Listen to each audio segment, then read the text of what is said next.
Hello everyone, এই যে দেখতে পাচ্ছেন আমাদের একটি নন ওভেন ব্যাগ তৈরির অটোমেটিক মেশিন। এই মেশিনটা দিয়ে কিন্তু আপনি একসাথে 3টা আইটেম করতে পারবেন। যেমন আপনি ডিকার্ড করতে পারবেন, বক্স টাইপের ব্যাগ করতে পারবেন এবং হ্যান্ডেল সিলিং ব্যাগটা করতে পারবেন। তো এখানে যেটা ডিকার্ড ব্যাগ হয় সেটা তো হচ্ছেই, আর যেটা আপনার হ্যান্ডেল সিলিং সেটাও হবে। এবং আপনি যদি বক্স টাইপের ব্যাগ তৈরি করতে চান, সেই বক্সের মধ্যে কিন্তু আপনি ডিকার্ড অথবা হ্যান্ডেল দুটোই অ্যাটাচ করতে পারবেন। তো এটা কিন্তু প্রিন্ট হবে না, প্রিন্টার আলাদা নিতে হয়। এই যে প্রিন্টগুলি দেখতে পাচ্ছেন, এরা আগেই প্রিন্ট করে নিয়েছে, তারপর আসলে মেশিনটাতে চালানো হচ্ছে। তো যাদের প্রিন্টার লাগবে তারা কিন্তু প্রিন্টারটা আলাদা কিনতে হবে, এই মেশিনের সাথে কিন্তু প্রিন্টারটা অ্যাড থাকে না। তো যাদের লাগবে এই টাইপের মেশিন তারা আমাদের সাথে যোগাযোগ করতে পারেন। আমাদের অফিস টাইম সকাল 9টা থেকে বিকাল 6টা।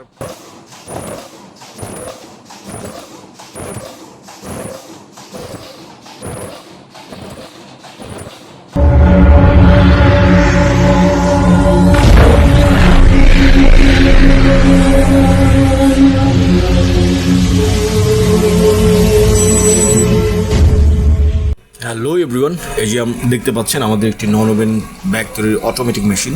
এই মেশিনটা দিয়ে কিন্তু আপনি একসাথে 3টা আইটেম করতে পারবেন। যেমন আপনি ডিকার্ড করতে পারবেন, বক্স টাইপের ব্যাগ করতে পারবেন এবং হ্যান্ডেল সিলিং ব্যাগটা করতে পারবেন।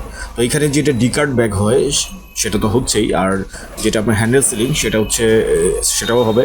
এবং আপনি যদি বক্স টাইপের ব্যাগ তৈরি করতে চান, সেই বক্সের মধ্যে কিন্তু আপনি ডিকার্ড অথবা হ্যান্ডেল দুটোই অ্যাটাচ করতে পারবেন। তো এটা কিন্তু প্রিন্ট হবে না, প্রিন্টার আলাদা নিতে হয়। এই যে প্রিন্টগুলি দেখতে পাচ্ছেন, এরা আগেই প্রিন্ট করে নিয়েছে, তারপর আসলে মেশিনটাতে চালানো হচ্ছে। তো যাদের প্রিন্টার লাগবে তারা কিন্তু প্রিন্টারটা আলাদা কিনতে হবে, এই মেশিনের সাথে কিন্তু প্রিন্টারটা অ্যাড থাকে না। তো যাদের লাগবে এই টাইপের মেশিন তারা আমাদের সাথে যোগাযোগ করতে পারেন। আমাদের অফিস টাইম সকাল 9টা থেকে বিকাল 6টা।